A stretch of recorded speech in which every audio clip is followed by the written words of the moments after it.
आपने इस आयोजन के लिए हमें बुलाया, उसके लिए मैं बहुत आभारी हूं आपका। और जो मनोज जी ने कहा उस बात से मैं पूर्णतः सहमत हूं कि इस तरह के आयोजन हर यूनिवर्सिटी में होने चाहिए। क्यों होने चाहिए मैं उसके बारे में बताऊंगा कि ये जरूरी क्यों है कि ये आयोजन इस तरह के होने चाहिए। प्रोफेसर अनिल कुमार जी, आभार आपका।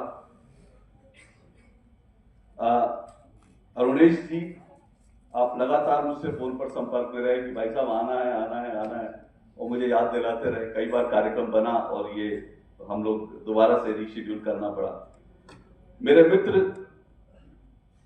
आदरणीय हितेश जी, मेरे मित्र आदरणीय मनोज जी, हम लोगों ने काफी साथ काम किया और बहुत सारे संघर्षों को एक साथ झेला है। और विशेष आभार मैं दे रहा हूं रजिस्ट्रार विजय कुमार जी का।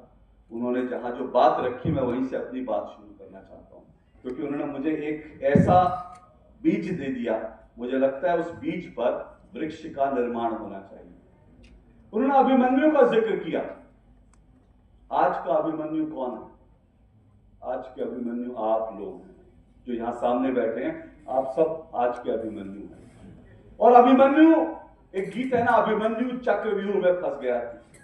वो कौन सा चक्रव्यूह है जिसमें हमारे आज के युवा, आज का अभिमन्यु जो है वो फंस रहा है? और वो जो चक्र है, वो दुष्चक्र जो है, वो है जो सूचनाएं हम तक आती हैं मिस इन्फॉर्मेशन के रूप में, फेक न्यूज के रूप में, फेक नैरेटिव के रूप में। वो तमाम सूचनाएं हैं जो जिनके चक्रव्यूह में आपको चारों तरफ से घेरा जाए। और इस आयोजन को मैं इसलिए मान रहा हूं पवित्र आयोजन, क्योंकि अभिमन्यु को उस चक्रव्यूह से निकालना जरूरी है। आपने अभिमन्यु की कथा सुनी होगी। मां के पेट में था अभिमन्यु, आधी कथा सुनी, मां सो गई, तो अभिमन्यु को उस चक्रव्यूह में अंदर जाने का तो रास्ता मालूम था, निकलेगा कैसे ये मालूम नहीं था। और आज अभिमन्यु जो चक्रव्यूह में फंसा है, दुष्चक्रों में फंसा है, उसको, अभिमन्यु को निकालने के लिए इस तरह के आयोजन जो है वीसी सर, वो बहुत बहुत जरूरी है। क्योंकि आज उस समय अभिमन्यु जो है, अभिमन्यु चक्रव्यूह में उसकी मृत्यु हो गई, अभिमन्यु मर गया। लेकिन अच्छी बात यह रही कि योगेश्वर कृष्ण के प्रताप से धर्म की जीत हुई, इंद्रप्रस्थ सुरक्षित हुआ। लेकिन आज अगर इन चक्रव्यूह में अगर आज अभिमन्यु मारा गया तो जो इंद्रप्रस्थ है वो खतरे में पड़ जाएगा। इंद्रप्रस्थ मेरा भारत है, मेरा देश है। इसलिए यह बड़ा जरूरी है कि इस दुष्चक्र को हम समझें। सूचनाओं की शुचिता, आप सूचना शब्द सुनते हैं, आज दुनिया भर में सूचना युद्ध, इंफॉर्मेशन वॉरफेयर चल रहा, सूचना का युद्ध है। अब हथियारों से नहीं लड़ा जाता, ये ठीक है, रूस में, यूक्रेन में युद्ध हो रहा है, गाजा में युद्ध हो रहा है, लेकिन गाजा का युद्ध भी जमीन पर कम लड़ा गया। इजराइल और जो हमास का युद्ध है वो जमीन पर कम लड़ा गया, उसकी वैचारिक जो ये लड़ाई थी वो ज्यादा बढ़ी गई। और उस वैचारिक लड़ाई का ही नतीजा है, वो वैचारिक युद्ध कितना बड़ा था उसी का यह दुष्परिणाम है कि हमारे देश में एक सांसद भारत के संसद में जब शपथ लेता है तो जय फिलिस्तीन का नारा लगाता है। जो भारत माता की जय बोलने में कतराते हैं वो जय फिलिस्तीन का नारा लगाते हैं। ये सूचना का वॉर जो है ये उसका हिस्सा है, इंफॉर्मेशन वॉरफेयर जो चल रही है ये उसका हिस्सा है। और आप सब उनके निशाने पर हैं, किसी बंदूक या किसी गोली के निशाने पर नहीं है आप। ये जो बंदूक चलेगी ये किसी पिस्टल से नहीं चलेगी, ये आपके मोबाइल में जो विचार आ रहे हैं उससे चलेगी, और ये यहां वार करेगी, यहां आपके मस्तिष्क पर। भेजा आपका सलामत रहेगा क्योंकि बंदूक की गोली नहीं है, लेकिन भेजे के अंदर जो भरा जाएगा वो आपको ज़ॉम्बी बना देगा, वो आपको वोक बना देगा। और इसलिए इस लड़ाई को समझने की जरूरत है। इस लड़ाई को न सिर्फ समझना जरूरी है, जीतना जरूरी है। अब मैं आपको कुछ उदाहरण में अपनी बात समझाने की कोशिश करता हूं। अभी 3 दिन पहले खबर आई, आप में से किस किस के पास पासपोर्ट है? सबके पास होंगे, सबके पास है। बहुत लोगों के पास शायद नहीं होंगे, पर बनेंगे। अभी 3 दिन पहले खबर आई कि भारत के पासपोर्ट की रैंकिंग जो है वो गिर गई है। भारत के पासपोर्ट की रैंकिंग गिर गई। पहले 80 नंबर पे था, 85 नंबर पे आ गया। अब जैसी ये रैंकिंग आती है, ये रैंकिंग जो है, जैसी ये रैंकिंग आती है, हेनले ग्लोबल कंपनी है कोई, उसकी ये रैंकिंग है। जैसी रैंकिंग आती है, भारत के कुछ नेता ट्वीट करते हैं, अरे भारत की देखो क्या बेइज्जती हो रही है, भारत का जो है पतन हो रहा है। पहले 80 थी रैंकिंग, अब देखो 85वें नंबर पर आ गई। अब सबको लगता होगा कि हाँ यार, हमारा पासपोर्ट जो है कमजोर हो गया क्या, हमारा पासपोर्ट की ताकत कम हो गई क्या, उसकी रैंकिंग गिर गई। लेकिन यह खबर अधूरी है कि भारत के पासपोर्ट की रैंकिंग गिर गई। क्या इसकी ये रैंकिंग क्यों गिरी, ये रैंकिंग किस आधार पर होती है, ये किसी ने जानने की कोशिश की? ये अखबार वालों ने भी, मीडिया वालों ने भी, जिसने चर्चा की, जिस नेता ने इसको लेकर ट्वीट किया, उन्होंने भी ये नहीं लिखा। लेकिन रैंकिंग का आधार क्या होता है? रैंकिंग का आधार वो ये होता है कि आपके पासपोर्ट, ये नहीं कि आपका देश कितना समृद्ध है, कितना सुरक्षित है, ये सब चीज नहीं। आपके रैंकिंग इस आधार पर होती है, आपके पासपोर्ट की रैंकिंग का आधार होता है कि आप कितने देशों में फ्री ट्रैवल कर सकते हैं, वीजा फ्री ट्रैवल कर सकते हैं। 50 देशों में कर सकते हैं तो उसका एक होगा, अगर आप 100 देशों में कर सकते हैं उसकी रैंकिंग ऊपर होगी। तो उसका आधार जो है ये होता है कि कितने आपके डिप्लोमेटिक जो है वो आपके करार हैं कि आप वीजा फ्री जो है किसी देश में जा सकते हैं। अब ठीक है, ये मान लीजिए एक करार हो गया, ये एक पैक्ट हो गया, लेकिन क्या वीजा फ्री, भारत में वीजा फ्री, क्योंकि ये कूटनीतिक मामला है ना, अगर आप अपने देश का नागरिक को चाहते हो कि वो अमेरिका में वीजा फ्री चला जाए, तो अमेरिका के नागरिक को भी भारत में वीजा फ्री बुलाना पड़ेगा, क्योंकि डिप्लोमेटिक चीजें हैं, गिव एंड टेक होता है। लेकिन क्या भारत जैसे देश में बड़े पैमाने पर जाकर हम वीजा फ्री लोगों को आमंत्रित कर सकते हैं? भारत इस वक्त जो आतंकवादी हैं दुनिया भर में जो फैले हैं, उनका एक बड़ा निशाना है, हम सबको मालूम है। अभी तो मुंबई आतंकी हमले की बात चल रही है, जिसका वो जो तहव्वुर हुसैन राणा, उसको एनआईए पकड़ के लाई 17 साल बाद। तो भारत आतंकवादियों के निशाने पर रहता है। पाकिस्तान से आतंकवादी आते हैं, बांग्लादेश से आते हैं, नेपाल से आते हैं, दूर अफ्रीकी कंट्रीज से आते हैं, किसी और वाया कंट्रीज से आते हैं। तो जब आप वीजा फ्री ट्रैवल की व्यवस्था करते हो तो उसमें बड़ी सारी चीजें आपको देश की सुरक्षा की दृष्टि से देखनी होती हैं, उस देश के साथ आपके डिप्लोमेटिक रिलेशन कैसे होते हैं, यह सब देखना पड़ता है। तो अगर पासपोर्ट की रैंकिंग गिर गई है क्योंकि दूसरे देशों की वीजा फ्री यात्राएं बढ़ गई हैं, तो उसका मायने यह नहीं है कि भारत का पासपोर्ट वीक हो गया, भारत दुनिया में कमजोर हो गया। तो आधी अधूरी सूचना जो है बड़ी खतरनाक होती है, और ये आधी अधूरी सूचना मिलती है तो फिर लोग एकदम से परेशान हो जाते हैं कि अरे ऐसा कैसे हो गया। अब मैं आपको देखता हूं, ये जो मैंने कहा ना, सूचना का युद्ध, नैरेटिव वॉर। अब मैं आपको इसका एक बड़ा दिलचस्प उदाहरण देता हूं। भारत का पहला फेक नैरेटिव क्या था? आप में से कोई बता सकता है? भारत का पहला फेक नैरेटिव क्या था?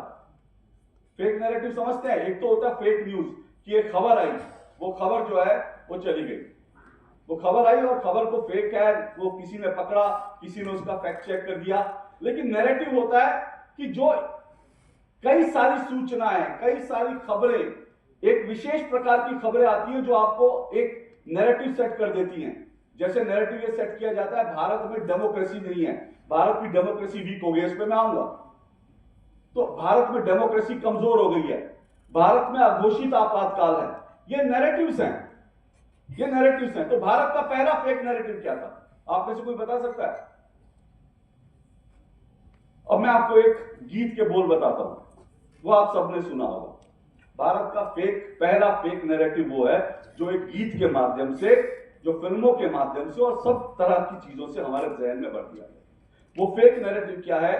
दे दी हमें आजादी बिना खड़क बिना ढाल, साबरमती के संत तूने कर दिया कमाल। अब साबरमती के संत ने कमाल किया, इससे मैं इनकार नहीं करता हूं। महात्मा गांधी जो हैं, उन्होंने, वो बहुत बड़े कम्युनिकेटर थे, उनसे हम बहुत कुछ सीख सकते हैं, मैं इस बात से कतई इनकार नहीं कर सकता। देश की आजादी में उनका बहुत बड़ा योगदान रहा, मैं इस बात से भी इनकार नहीं करता। महात्मा गांधी वो थे जिन्होंने नमक उठाया और नमक उठा करके पूरे भारत को संदेश दे दिया कि हम गुलाम हैं, क्योंकि नमक सबके घरों में खाया जाता है। वो कोई और चीज उठा सकते थे। उन्होंने नमक उठाया, नमक से मैसेज दे दिया कि देखो जो नमक खा रहे हो उस पर भी अंग्रेजों को टैक्स देना पड़ता है। ये महात्मा गांधी थे। मैं महात्मा गांधी की महानता को कतई नहीं मैं कम कर रहा, लेकिन मैं इसकी पहली लाइन पर आ रहा हूं। दे दी हमें आजादी बिना खड़क बिना ढाल। क्या हमें बिना खड़क बिना ढाल आजादी मिली है? क्या हमें चरखा चला के आजादी मिली है? कितने लोग सहमत हैं इससे? नेताजी सुभाष चंद्र बोस, उनके कितने सैनिक थे जो शहीद हो गए? 40,000 से ज्यादा आजाद हिंद फौज के सैनिक जो हैं वो हमारी आजादी के लिए शहीद हो गए कि हम आजाद हों। 40,000। और सिर्फ वो, मैं नेताजी सुभाष चंद्र बोस की बात कर रहा हूं। भगत सिंह, राजगुरु, सुखदेव 19 साल की उम्र में, 20 साल की उम्र में, 21 साल की उम्र में जो हंसते हंसते फांसी पे चढ़ गए कि हमारा भारत आजाद होगा और हमारे भारत के अभिमन्यु जो है वो भारत को आगे ले जाएंगे। कितने लोग शहीद हो गए? आप में से कितने लोगों ने, भगत सिंह के बारे में सब जानते हैं, कितने लोगों को पता है भगत सिंह को जब फांसी दी गई उसके बाद क्या हुआ उनके शव के साथ? कितने लोग जानते हैं? हाथ खड़ा करिए। 1 2। सोचिए, भगत सिंह की तस्वीरें नेता लोग अपने ऑफिसों में लगा लेते हैं। हम लोग भगत सिंह को जानते हैं, लेकिन हमको यह नहीं पता भगत सिंह को जब फांसी दी गई उनके शव के साथ क्या किया अंग्रेजों ने। अंग्रेज डरे हुए थे क्योंकि भगत सिंह को फांसी देने का मतलब यह था, एक 20-21 साल के युवक पर पूरा भारत आंदोलित था। रात के अंधेरे में जेल के मुख्य दरवाजे से नहीं, जेल की पिछली दीवार जो है तोड़ करके ट्रक में भगत सिंह के शव को रखा, उसके टुकड़े टुकड़े कर दिए और उसके टुकड़े टुकड़े करके उसका अंतिम, ताकि वो शव जो है उनका, वो भारतीय उनका शव ना देख पाए। हमें से कितने लोग जानते थे? ये क्यों नहीं जानते थे? ये सूचना क्या हमारे अभिमन्यु, हमारे आज के युवाओं को नहीं मिलनी चाहिए थी? क्या सूचना के हकदार हम नहीं है? आप में से कितने लोगों ने बावनी इमली का नाम सुना है? बावनी इमली एक, आजकल मैं चाहता हूं तो बावनी इमली का जिक्र जरूर करता हूं, क्योंकि मैं भी आप लोगों में से, आप लोगों जैसा हूं। 1 साल पहले तक, 1.5 साल पहले तक मुझे भी बावनी इमली का जिक्र नहीं पता था कि बावनी इमली क्या है। और जब मुझे पता चला, उसके बाद मैंने जब उसको अपने एक प्रोग्राम में, YouTube में एक प्रोग्राम में उठाया, उसका क्लिप इतना वायरल हुआ कि पूछिए मत। आज मैं कई जगह जाता हूं, बावनी इमली का जिक्र करता हूं, मुझे बहुत से लोग मिल जाते हैं, कहते हैं हाँ सर हमने आपका प्रोग्राम देखा था। मैं एक सांसद की शादी में गया, सांसद के बेटे की शादी में रायपुर गया। वहां एक 60-65 साल के सिख युवक आए और उन्होंने मुझे नमस्ते किया, मेरे पैरों में आ चढ़े। मैंने कहा भाई साहब ऐसा पाप मत करो। उन्होंने कहा सर आपने बावनी इमली का जिक्र किया, मैं उसके लिए आपका आभार। ये बावनी इमली क्या था? 1858 एक इमली के पेड़ पर भारत के 52 स्वतंत्रता सेनानियों को शहीद बना दिया गया था, उनको फांसी दे दी गई थी 1858 में। एक पेड़ पर 52 स्वतंत्रता सेनानियों को एक दिन के अंदर, सोचिए, 52 स्वतंत्रता सेनानी जो चाहते थे कि भारत आजाद हो जाए, उनको फांसी पर चढ़ा दिया गया। और उनके शव को उनके परिजनों को नहीं दिया गया, हाथ नहीं लगाने दिए, उनके शव कई दिन तक वहां लटके रहे। हमको बावनी इमली के बारे में बताया तक नहीं गया।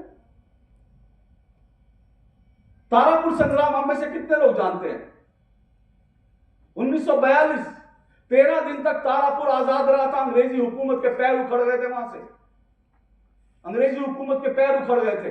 13 दिन बाद अंग्रेजों ने अपनी सेना को भेजा और एक दिन में 32 भारतीयों को गोलियों से भून दिया और तारापुर में वहां की पुलिस चौकी पर एक बार फिर से अंग्रेजों का झंडा लगाया। हम तारापुर संग्राम के बारे में नहीं जानते। लाखों लोगों ने हमें आजाद कराने के लिए, लेकिन ये जो नैरेटिव कर दिया गया कि हमको तो चरखा चला के आजादी मिली, और जब क्योंकि हमको लगता है कि हमको आजादी चरखा चला के मिली, इसलिए हम इस आजादी की इज्जत नहीं करते। हमको लगता है क्या होगा, दूसरी बार हमको कोई गुलाम बना लेगा तो क्या फर्क पड़ता है, घर जाएंगे, चरखा लाएंगे, चरखा चलाएंगे, अंग्रेज फिर भाग जाएंगे। आजादी की कीमत हमने बहुत बड़ी चुकाई है, ये याद रखिए। आज हम जो आजाद हवा में सांस ले रहे हैं, उसकी हमने बहुत बड़ी कीमत चुकाई है। इसलिए जरूरी है कि भारत एक विकसित राष्ट्र बने, इसलिए जरूरी है भारत आगे बढ़े, और इसलिए जरूरी है कि हम जो फेक युद्ध चल रहा है, जो सूचनाओं का युद्ध चल रहा है, उनके बारे में जाने, सूचनाओं की शुचिता को जाने, सही इंफॉर्मेशन के बारे में जाने, क्योंकि नहीं जानेंगे तो हम गलत जानकारी में फंस जाएंगे। जल्दी जल्दी आपको छोटे से उदाहरण देता हूं। अघोषित आपातकाल, आपने कई शब्द सुने होंगे। अघोषित आपातकाल, यह साल भारत में इमरजेंसी के 50वां साल है। भारत में जब आपातकाल लगा उसके 50 साल हो गए। इसके पहले जो 1975 में जो इंदिरा जी ने आपातकाल लगाया था, उससे पहले भी भारत में इमरजेंसी लगी थी जब युद्ध के हालात थे, लेकिन शांति काल में वो पहली बार लगा। और उसके बाद से आपातकाल शब्द इतना भयंकर शब्द हो गया कि आपातकाल शब्द से लगता है कि घिन आती है, जब नागरिकों के अधिकार छीन लिए जाते हैं। और 1975 का आपातकाल वो था जिसमें नागरिक को जीवन का अधिकार भी छीन लिया गया था। यानी आप में से किसी नागरिक को घर से उठाकर पुलिस ले जाए और अगर उसकी मौत हो जाए तो आप देश की अदालत में जाकर ये नहीं कह सकते पुलिस मेरे बेटे को ले गई थी, मेरे पिता को ले गई थी, मेरे भाई को ले गई थी और उसकी जीवन का अधिकार उसको था, वो कैसे मर गया। आप सवाल नहीं कर सकते थे, क्योंकि जीवन का अधिकार जो हमारे संविधान में है वो हमसे छीन लिया गया था। और आज हम कहते हैं अघोषित आपातकाल है, अघोषित आपातकाल है। आए दिन रोज यूट्यूब का जिक्र भी किया मनोज भाई ने, आए दिन रोज यूट्यूब पर लोग आते हैं, गालियां देते हैं, कहते हैं भारत जो है ऐसा हो गया वैसा हो गया, प्रधानमंत्री को, गृह मंत्री को, बहुत से यहाँ के स्टूडेंट निकलेंगे, यहाँ के अनिल जी को यूट्यूब पे कहेंगे बड़े बकवास है, वीसी सर को गाली देंगे और फिर कहेंगे भारत में बोलने की आजादी नहीं है। मतलब आप गाली दे दोगे, रोज गाली दोगे, उसके बाद भारत में कहोगे बोलने की आजादी नहीं है। आज जितनी बोलने की आजादी है उतनी हिंदुस्तान में कभी नहीं थी, क्योंकि आज आपके पास डिजिटल मीडियम है। तो अब ये भारत में अघोषित आपातकाल नहीं है। एक और फेक नैरेटिव जिसका मैंने जिक्र किया कि भारत की डेमोक्रेसी खतरे में, लोकतंत्र भारत के। आप में से कितने लोग हैं जिनको लगता है ईवीएम हैक हो सकती है? किसी को लगता है तो खुल के बताइए, लगता है आपको ईवीएम हैक हो सकती है? मैं, मनोज जी, हितेश जी, हम उस दौर के पत्रकार हैं जब हमने ठप्पे लगते देखे थे बिहार में, उत्तर प्रदेश में। एक आदमी घुसता था पोलिंग बूथ में और वो ठप्पे लगाता था, ठका ठक ठका ठक ठका ठक मत पत्रों पर, और उसके बाद डिक्लेयर होता था जिसपे ठप्पे लगे, जिसके पास बंदूकची था वो जीत जाता था। बिहार यूपी की दुर्दशा इसलिए हुई क्योंकि वह बंदूकची जीतते थे, ठप्पे लगाने वाले जीतते थे। और आज आप कह रहे हो ईवीएम, वो ईवीएम जिसको लेकर के 50 बार देश की अदालतों में केस हो चुके हैं। हर बार अदालत कहती है कि भाई साहब आप आ जाते हो, कोई बेस लेकर आया करो, आप सिर्फ शक के आधार पर आ जाते हो, कोई तो कम से कम ऐसी चीज दो जिसके आधार पर हम कह सके कि इस केस को आगे बढ़ा सके। एक आधार नहीं दिया जाता, लेकिन हर रोज झूठ बोल दिया जाता है कि ईवीएम हैक हो सकती है। जिस वक्त भारत के चुनाव आयोग ने 2 दिन 3 दिन उन्होंने ईवीएम लाके अपने मंच पर रख दी, अपने ऑफिस में कि ये ईवीएम रखी है, आइए हैक करके दिखाइए। एक आदमी नहीं पहुंचा। जो लोग रोज बयान देते हैं कि ईवीएम हैक हो सकती है, उनमें से एक आदमी नहीं पहुंचा चुनाव आयोग के दफ्तर में। एक सिर्फ एनसीपी पहुंची थी और वो एनसीपी वाले से पूछा आप हैक करने आया? बोला नहीं सर हम तो देखने आए। तो वहां आप देखने आए होगे और वापस जाओगे, उसके बाद प्रेस कॉन्फ्रेंस करोगे कि ईवीएम हैक हो सकती है, और हम पत्रकार उनको सवाल भी नहीं करते, और जब सवाल करते हैं तो हमको प्रतिबंधित कर दिया जाता है। हमको कहा जाता है हम गोदी मीडिया वाले, हमको कहा जाता है भक्त हैं। अरे हम सवाल तो करेंगे ना। आप कहोगे ईवीएम हैक हो सकती है तो हम सवाल करेंगे आपसे कि अगर ईवीएम हैक हो सकती है तो जब चुनाव आयोग ने कहा था आइए, ओपन चैलेंज दिया था कि आइए दुनिया का कोई आदमी आए हैक करके दिखाए, तब क्यों नहीं गए थे तुम? तब तुम्हारी जो टेक्निकल जो वो है वो उसको का लकवा मार गया था, तब तुम क्यों नहीं गए थे हैक करने? चले जाते हैक करने। ये नैरेटिव गढ़े जाते हैं। अब देखिए इंटरनेशनल इंडेक्स जिसका मैंने जिक्र किया कि आपको मैंने पासपोर्ट का बताया, ऐसे कुछ और आपको 1-2 उदाहरण जल्दी से देता हूं। भारत भुखमरी के इंडेक्स में पाकिस्तान से नीचे। अब इस पे हंसा जाए या रोया जाए। वो भारत जो है जो 80 करोड़ लोगों को फ्री अनाज देता है, वो भुखमरी की रैंकिंग में उस पाकिस्तान से नीचे है जिस पाकिस्तान में आटे के लिए दंगे हो जाते हैं, आटे के लिए मर्डर हो जाते हैं। भारत भुखमरी की रैंकिंग में पाकिस्तान से नीचे है। पाकिस्तान हमसे ज्यादा जो है वो पेट भरा हुआ देश है जहां पर दंगे होते हैं रोटी के लिए। ये कौन सा नैरेटिव है कि भारत जो है भुखमरी की रैंकिंग में पाकिस्तान से पीछे? भारत जो है मीडिया की स्वतंत्रता के मामले में अफगानिस्तान से नीचे है। वो अफगानिस्तान जहां तालिबान ने शासन में आते ही पहला नियम करा कि कोई भी महिला जो है बिना बुर्के के न्यूज नहीं पढ़ सकती, और उसके बाद कहा कोई महिला न्यूज पढ़ ही नहीं सकती। और अब आपको मालूम है अफगानिस्तान में क्या हो रहा है? उस अफगानिस्तान में उन्होंने एक नियम निकाला है कि आपके घरों में जो रसोई घर है, हर एक के घर में रसोई घर होता है, रसोई घर में खिड़की होती है। कई बार क्या होता है, वो खिड़की जो है आपके घर के दरवाजे वो बाहर की तरफ देख जाती है खिड़की, क्योंकि महिलाएं रोटी बनाती है तो चलो बाहर भी देख लेती है।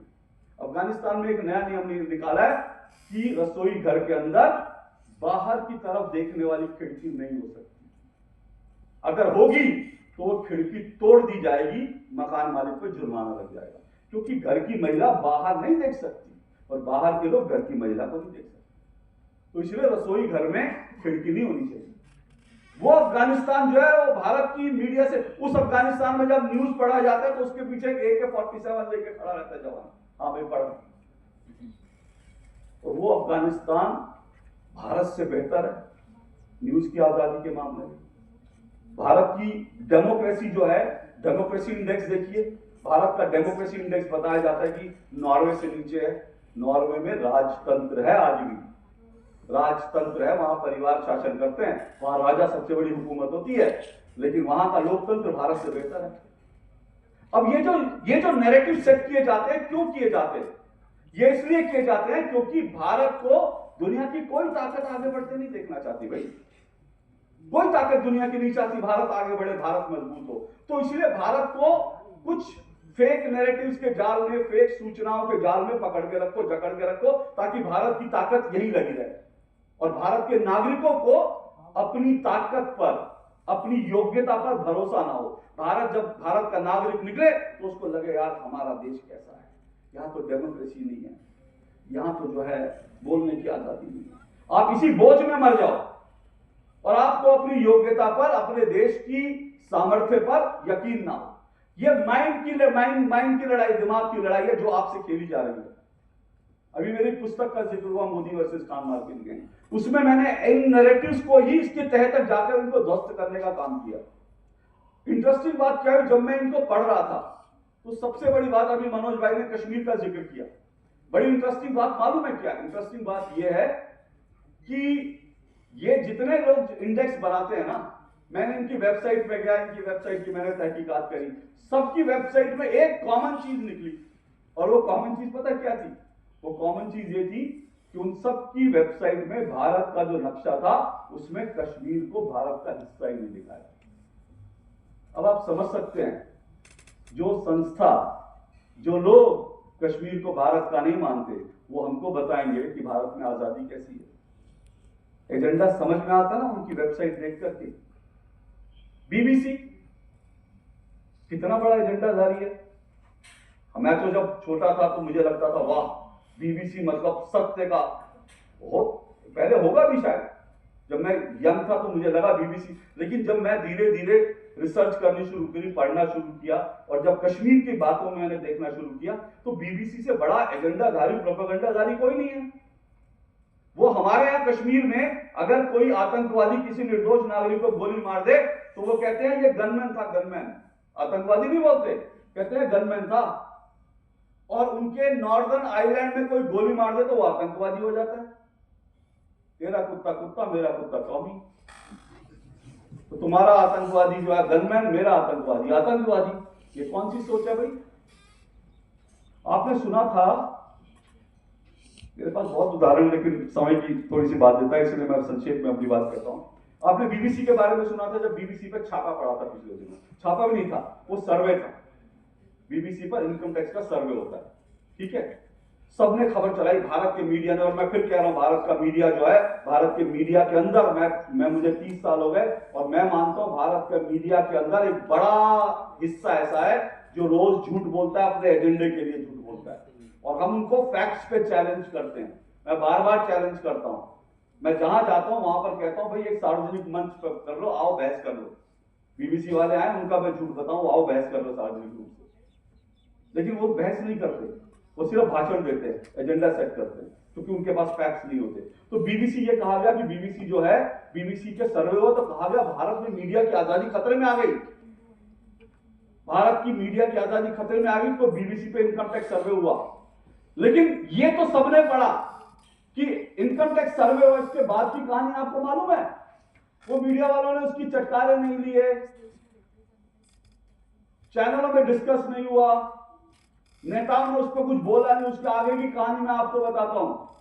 जब बीबीसी का सर्वे हुआ, सर्वे इसलिए हुआ था क्योंकि बीबीसी भारत में इनकम टैक्स की चोरी कर रहा था, भारत के नियमों को अपने पैरों तले कुचल रहा था, क्योंकि उनको लगता वो तो साहब लोग हैं जिन्होंने भारत पर राज किया, तो भारत में भारत की सरकार हमें बताएगी क्या नियम होते हैं, हम अपने नियम से चलेंगे। तो भारत में जो अखबार, जो विदेशी मीडिया को आने का जो नियम था, उसका उल्लंघन करके भारत में टैक्स की चोरी करके वो ब्रिटेन भेज रहे थे। इसीलिए इनकम टैक्स सर्वे हुआ।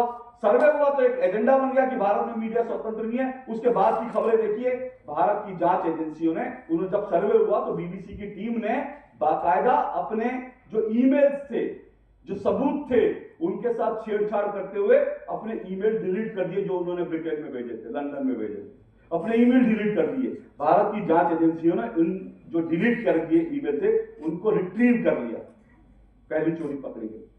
उसके बाद एक दिन एक छोटी सी खबर आती है कि बीबीसी ने कहा हां, हमसे टैक्स के कैलकुलेशन में गड़बड़ हो गई, हम टैक्स देने के लिए तैयार हैं। उसके बाद बीबीसी के ऊपर 3 या 4 करोड़ का जुर्माना लगता है।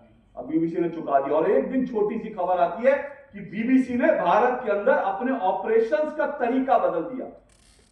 अब वहां पर एक दूसरी कंपनी, उन्होंने भारतीयों की एक कंपनी बनाई है अपने लोगों की, अब जो है न्यूज का संचालन वो करती है, बीबीसी सब्सिडरी कंपनी है। क्यों करा? क्योंकि भारत में वो नियमों को तोड़ रहे थे, भारत में टैक्स की चोरी कर रहे थे, और जब पकड़ी गई तो भारत में मीडिया की आजादी खतरे में आ गई। रोज होता है, किसी मीडिया की चोरी पकड़ी जाती है, भारत में मीडिया की आजादी खतरे में आ जाती है। तो ये सूचनाओं को समझिए, इस सूचना के वॉर को समझिए, क्योंकि फिर से कह रहा हूं, अंत में यही बात कहूंगा कि सूचना के वॉर को अगर आप नहीं समझेंगे तो अभिमन्यु की तरह चक्रव्यूह में घुसकर आपको कोई मार देगा, और ये हुआ तो देश का नुकसान होगा। इसलिए इस चीज को समझिए। मैं बहुत आभारी हूं, आपने इसी सर ये आयोजन किया, और छात्र कल्याण जो आपका संघ है, जो विभाग है, उसका भी बहुत आभार। आपने मुझे बुलाया, उसके लिए बहुत बहुत शुक्रिया आपका, बहुत बहुत आभार। Thank you. बहुत बहुत शुक्रिया श्री अशोक श्रीवास्तव जी, आपने आज